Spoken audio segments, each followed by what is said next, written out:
Parte 11. A viagem de volta a Bizâncio foi marcada por dificuldades inesperadas, ladrões e animais perigosos.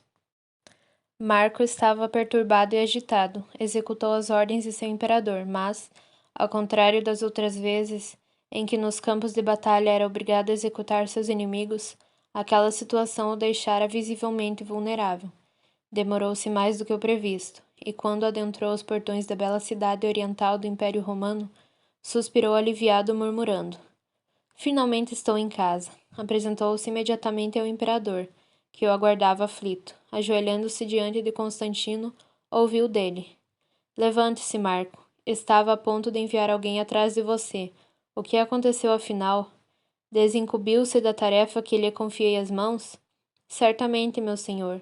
Sua ordem está cumprida, com todos os cuidados necessários. Meu atraso deve-se a problemas que tive no caminho de volta.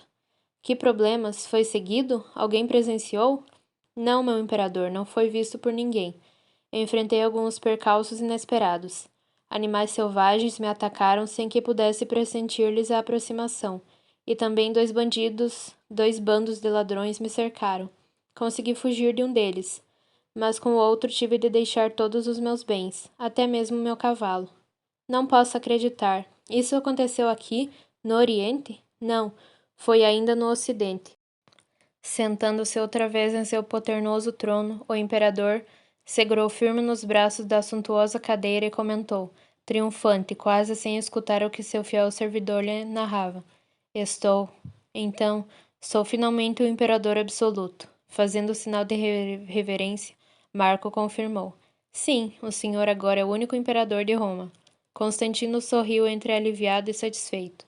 Depois, levantou-se e tocou com firmeza o ombro do amigo, pedindo: Vá descansar, Marco. Você merece e me parece muito cansado. Realmente sua viagem não deve ter sido fácil.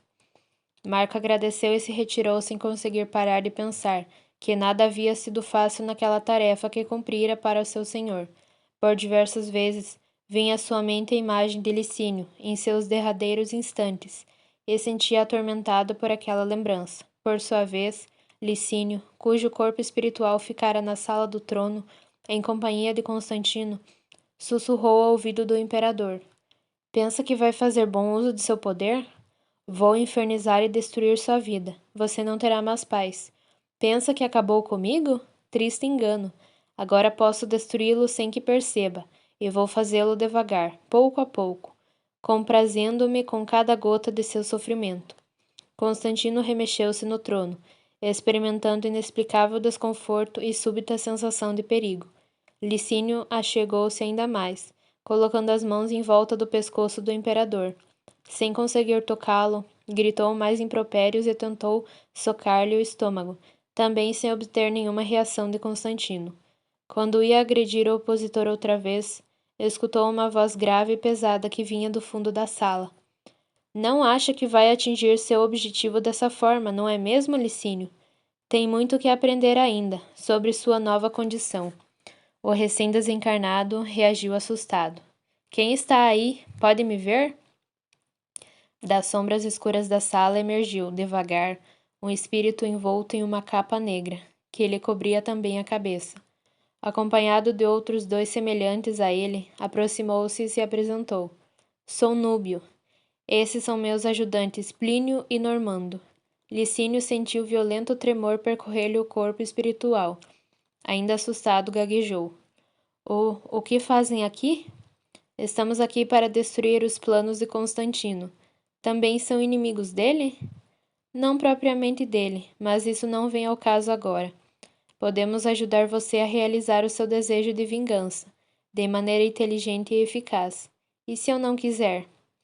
Olhando fixo nos olhos de Licínio, aquele espírito ameaçador respondeu: Junte-se a nós e nos obedeça, e garanto que realizará seus desejos. Caso contrário, seremos obrigados a expulsá-lo daqui, pois poderia, eventualmente, atrapalhar nossos planos. Intimidado, Licínio indagou: Quem são vocês, afinal? Sorrindo, o encapuzado respondeu apenas: Servidores das trevas. Fitando Licínio e aguardando por sua resposta, Núbio obrigou-o, através de energia de pensamento, a ajoelhar-se diante dele. Ainda mais assustado, Licínio concordou. Está bem, está certo. Faço o que quiserem, desde que me permitam vingar-me dele. Terá a sua vingança, saboreando-a lentamente. Agora venha conosco. Licínio deixou a sala junto com os outros. Foram direto para os aposentos de Fausta, a segunda esposa de Constantino e mãe de seus 3 filhos mais novos. Ela dormia sono profundo, mas estava inquieta. Seu corpo espiritual pairava sobre seu corpo físico. Licínio observou o fato e, espantado, indagou. O que é isso? Como ela pode ser 2 ao mesmo tempo? Foi Plínio quem respondeu. Todos os homens encarnados são assim. Você também era. Agora, depois que morreu na terra, tem somente seu corpo espiritual. Licínio se examinava ao mesmo tempo em que olhava Fausta dormindo. Depois, Núbio convidou. Observe bem esses pontos colados ao corpo espiritual dela. Consegue reconhecer alguma imagem? Licínio observou atentamente e depois respondeu. São imagens? Muitos são imagens que refletem os pensamentos que povoam sua mente. E é aqui que reside sua tarefa por ora. Encontre, na exteriorização dos pensamentos dela, alguma imagem que possamos utilizar para destruir Constantino. Licínio continuava observando, sem entender a que Núbio se referia. Estava curioso demais para registrar suas ordens. Núbio, então, falou irritado. Plínio, vai lhe dizer o que são essas imagens e como tirar proveito delas. Eu tenho mais o que fazer. Antes que pudesse sair, Licínio o deteve, agastado, mas contido. Por que não posso ir com você? Não seja estúpido. Você pode ser mais inteligente do que isso. Tem de aprender a lidar com sua nova situação e podemos ensiná-lo bem depressa. Agora pare de me trazer problemas. Tenho muito a fazer e você não pode me ajudar com a sua atual ignorância. Fez breve pausa, depois continuou. Se quer mesmo sua vingança, terá de agir no nosso modo, está bem claro? Licínio balançou a cabeça em sinal afirmativo e Núbio desapareceu no corredor. O primeiro, então, notou que havia outras entidades que andavam para todos os lados do castelo. Alguns pareciam verdadeiros zumbis, já outros se assemelhavam mais a eles. Sem dizer nada, Licínio acompanhou Plínio, fazendo tudo o que ele dizia.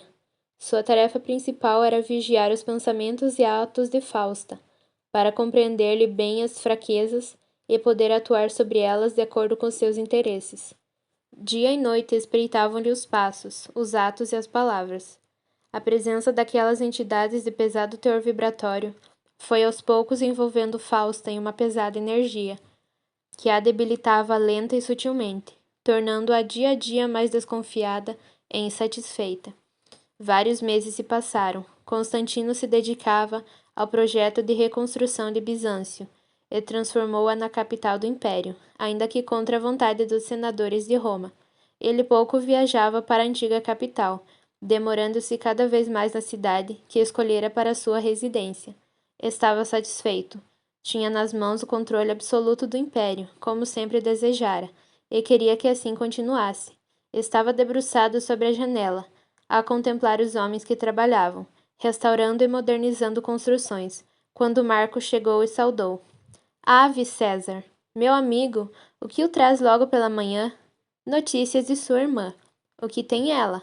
Está gravemente doente. O que houve? Desde a morte de Licínio, ela tem estado adoentada. Não se refez de todo do choque da perda do marido. Constantino ficou calado algum tempo, depois disse. O que se pode fazer, então? São reflexos indesejados, mas que eventualmente acontecem em uma empreitada, ainda mais da envergadura da nossa, não é mesmo, Marco? O outro concordou. Sem dúvida. O que devo fazer? Continue a cercá-la de tudo o que necessita. Ela tem comentado com frequência sua preocupação com as dissensões entre os cristãos. Interessado, Constantino indagou. Isso continua? Pensei que, após todos os nossos esforços, os cristãos estivessem vivendo finalmente em paz. Parece que isso ainda não aconteceu. Constantino sentou-se, tomou um belo cacho de uvas e ofereceu-o a Marco, que recusou agradecendo. Depois de saborear algumas uvas, o imperador perguntou interessado: Mas afinal, são sérias essas discordâncias? Parece que sim. Elas estão crescendo e criando certa animosidade entre diversos grupos e igrejas. Alguns bispos se atacam durante as pregações, e até os seguidores mais distraídos estão começando a perceber o que se passa. Isso não é nada bom, Marco. Ao contrário, essa notícia me preocupa muito. A última coisa de que preciso é de grupos antagônicos dentro do meu império, sobretudo agora que finalmente ocupa o trono absoluto. Depois de breve pausa, ele indagou: Você acha que essas discórdias tendem a aumentar? Se nada for feito, acredito que sim. Mas afinal, o que está causando esse antagonismo, essas divergências? Não sei ao certo. Parece que são opiniões conflitantes, pontos de vista diferentes sobre determinados aspectos dos ensinos do Cristo, e até mesmo sobre o próprio Cristo. Pensando alto, Constantino comentou: Os cristãos unidos me interessam muito. Eles crescem mais e mais a cada dia, e precisam de uma força que os lidere, os conduza. Marco escutava atentamente. Constantino prosseguiu: Quero ouvir os líderes. Organize audiências com os principais líderes cristãos. Quero saber de tudo e ver como poderia ajudá-los nesse momento. Vou convocá-los imediatamente. Tocando no braço de Marco, o imperador reiterou: Faça isso depressa. Meu reinado precisa ser marcado pela união e pela concórdia. Como sempre, agradeço suas úteis informações. Marco esboçou sincero sorriso e saiu. Constantino foi até a janela novamente e ficou a pensar. Depois balbuciou: Vou dar um jeito nisso. Ah, se vou.